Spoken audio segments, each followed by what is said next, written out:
Hello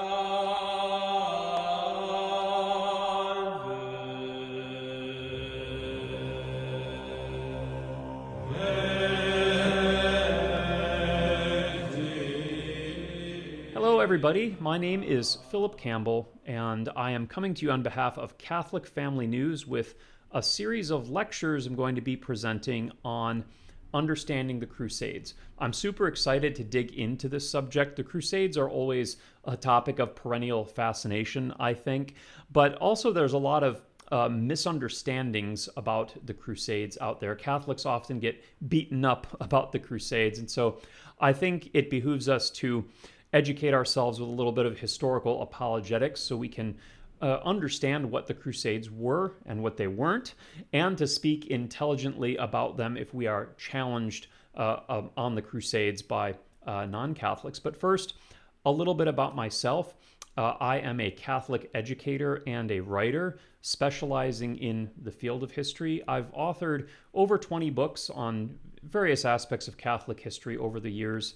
I'm probably best known for my Story of Civilization series from TAN. So educating people about Catholic history is what I do. And what we're going to do today is just talk a little bit about the framework of the Crusades, just some overall points that we want to understand. And then in subsequent lectures, we will go into more detail about the particulars. So there's always a lot of debate about the Crusades, despite the fact that they ended over 750 years ago, I guess depending on how you measure it, but they still provoke passionate discussion amongst Catholics and non-Catholics alike, because for some, the Crusades are a sign of the vibrancy of medieval Catholicism at the pinnacle of its influence, while for others, the Crusades are reprehensible acts of religious violence. They are like a blot on the Church's legacy that Catholics should be ashamed of. So really, I guess where you're coming from on the Crusades can give you a very, very different attitude on the Church's history. And so they're a great controversy even to this day. Now, as with other historical controversies, the truth about the Crusades tends to get obscured by partisan bickering. People get so invested in what they think the Crusades symbolize or represent that the actual Crusades themselves become obscured. And you get this thing where people are less interested in learning the history and more interested in just using the Crusades as a weapon to bludgeon home a point. So if you're very anti-Catholic and you think the Church is this repressive institution, you're going to go to the Crusades and kind of cherry pick out certain events from the Crusades to just drive home your point that Catholicism is evil and violent. And if you're the opposite, if you're super triumphalist about Catholicism, you're going to want to use the Crusades to just vindicate Catholicism and Catholic history. But of course, like any historical event, the Crusades are complex. And I think by learning about the people, the events, the ideas behind the Crusades, we can clear away the different misunderstandings and the invective. We can get behind the narratives to just understand these complex events on their own terms and what they mean for Catholics today. So we're going to start by just going over some very, very general information about the Crusades, and then we're going to proceed to some historical particulars and some common questions, and then we'll kind of go into talking about specific Crusades themselves. Before we start talking about the Crusades, we should define our terms. What do we mean by the Crusades? Now, you might think, Philip, that's an easy question. The Crusades, these are these medieval wars, right? When Christians from Western Europe went to try to reconquer the Holy Land, right? Easy. Well, the reality is a little more complicated. Obviously, the military campaigns are probably the most well-known aspect of the Crusades. These are the various campaigns that lasted from around 1095 to 1291 with the purpose of either conquering or holding on to or recapturing the Holy Land. But the Crusades were way more than a series of military campaigns. For example, we have to consider the Crusades as a pilgrim movement, because I think it's safe to say the vast majority of people that went to the Holy Land during the Crusades were probably not combatants. They were going as pilgrims. Hundreds of thousands of people over those centuries made the journey to the Holy Land to venerate the sites associated with the life and death of our Lord. They didn't come to conquer land. They didn't come to kill Muslims. They came for spiritual motives, for the salvation of their soul, or to do penance, or something like that. So this is also a spiritual movement that had spiritual motives. So you can't just consider it as a military campaign. We have to think of it spiritually as well, or politically, right? Because once the crusading armies captured the Holy Land in the First Crusade, they set up a series of Latin Christian states in the Holy Land that were political entities that had their own bureaucracies, their own political scandal, their own monarchs and rulers, and their own internal dynamics and politics.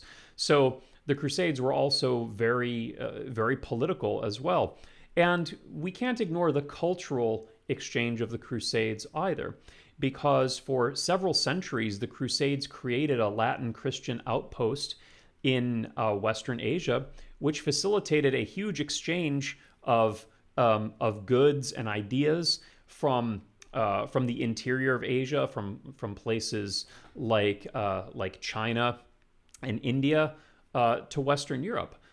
Some historians note that the Crusades immediately precede the scholastic revolution of the 12th and 13th centuries, because it was through the Crusades that so many Greek texts from Aristotle and other classical authors were making their way to the West. So there was a great cultural exchange that was happening throughout the Crusades as well. So as you see, when we talk about the Crusades, we're not just talking about a series of wars. We're speaking about a reality that was very complex. It was simultaneously a series of military campaigns, a religious movement, a cluster of political states, and a cultural exchange. We also have to consider that as time wore on, people began expanding the definition of the word crusade to apply to many different conflicts that had nothing to do with the Holy Land. For example, the Spanish Reconquista is often considered a crusade. This was the 700-year-long conflict of the Spaniards trying to drive the Muslims out of the Iberian Peninsula.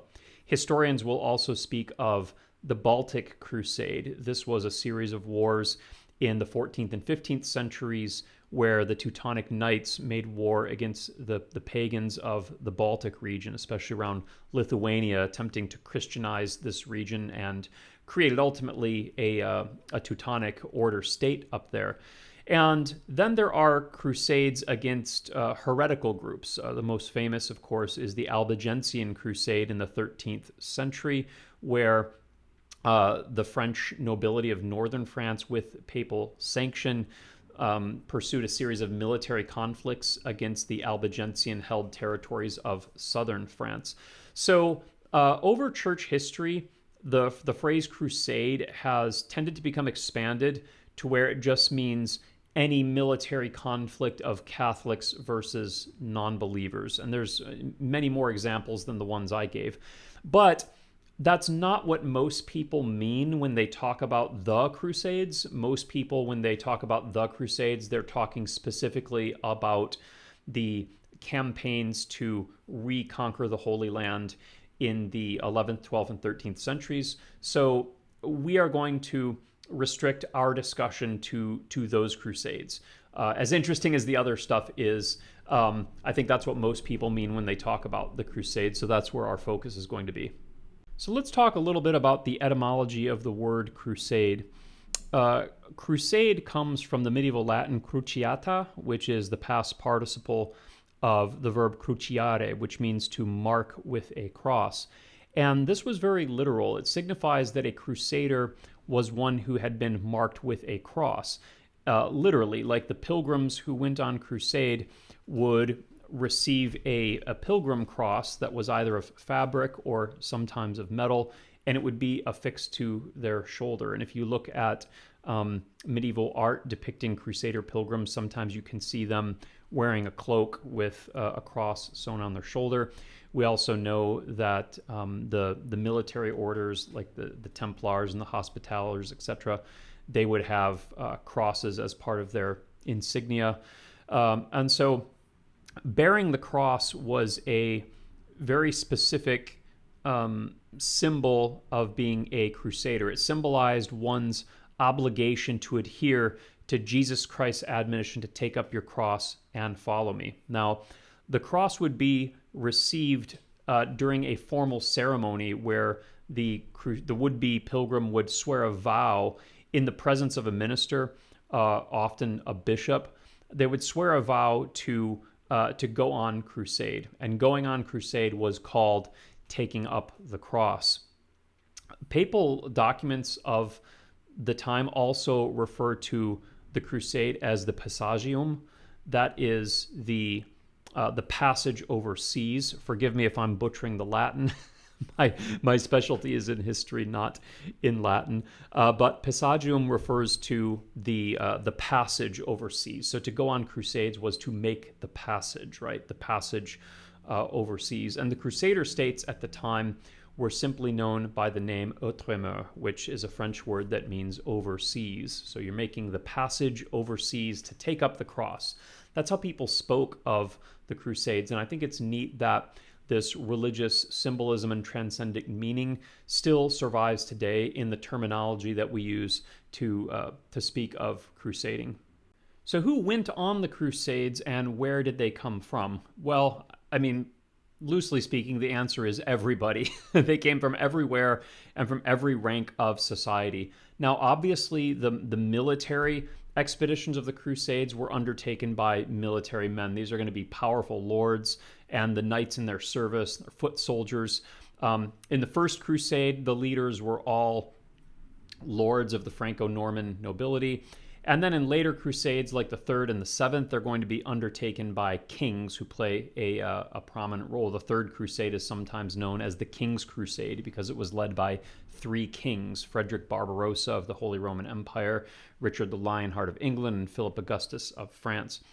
So obviously the military component is going to be led by either kings or nobles and their military retainers. But many lay people also went on the crusade as pilgrims. They took advantage of the security that was afforded by the Christian control of the holy places. Sometimes they tagged along behind the Crusader armies for safety.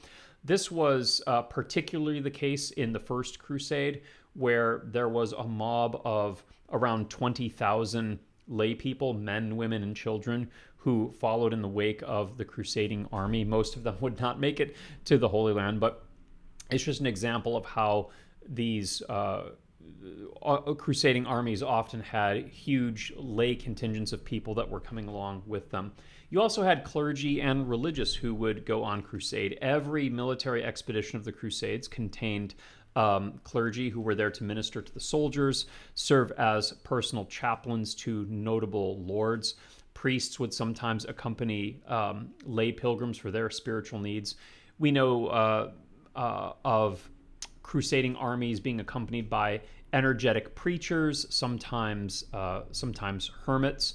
Two very colorful characters of the First Crusade are Peter the Hermit and Walter the Penniless. These were kind of like itinerant preachers that travel with the crusading army and serve to boost morale in difficult times. Now later, when we move into the 13th century, we're going to see the presence of the mendicant orders in the Crusades, the Franciscan and Dominican friars.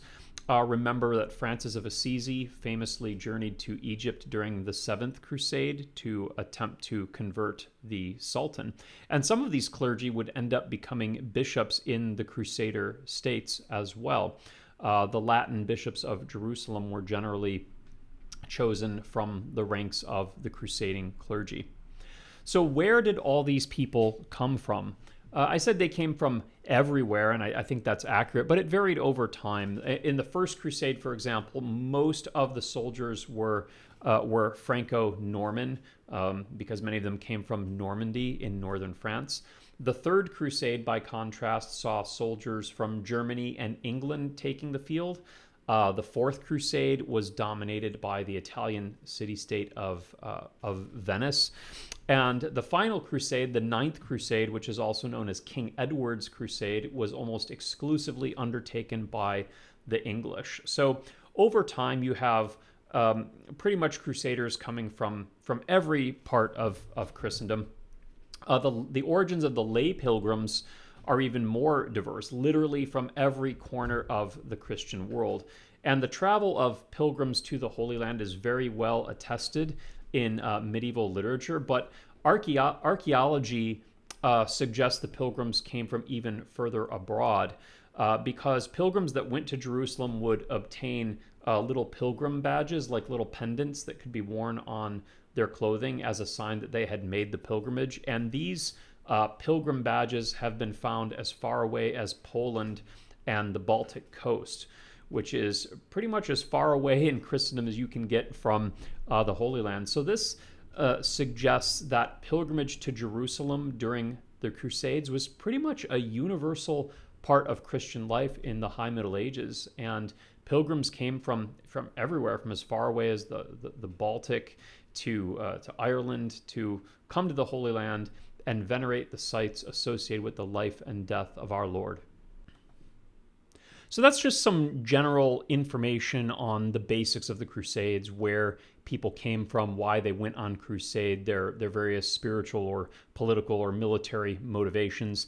In the next discussion, we'll start talking about the origin of the Crusades. That is, why in the 11th century did Western Christians, specifically Franco-Norman Christians, suddenly leave their homes and go on this perilous journey to try to recapture Jerusalem from the Muslims. It's a fascinating story, and we'll dig into the particulars next time. So I hope you'll come back, and thanks for listening.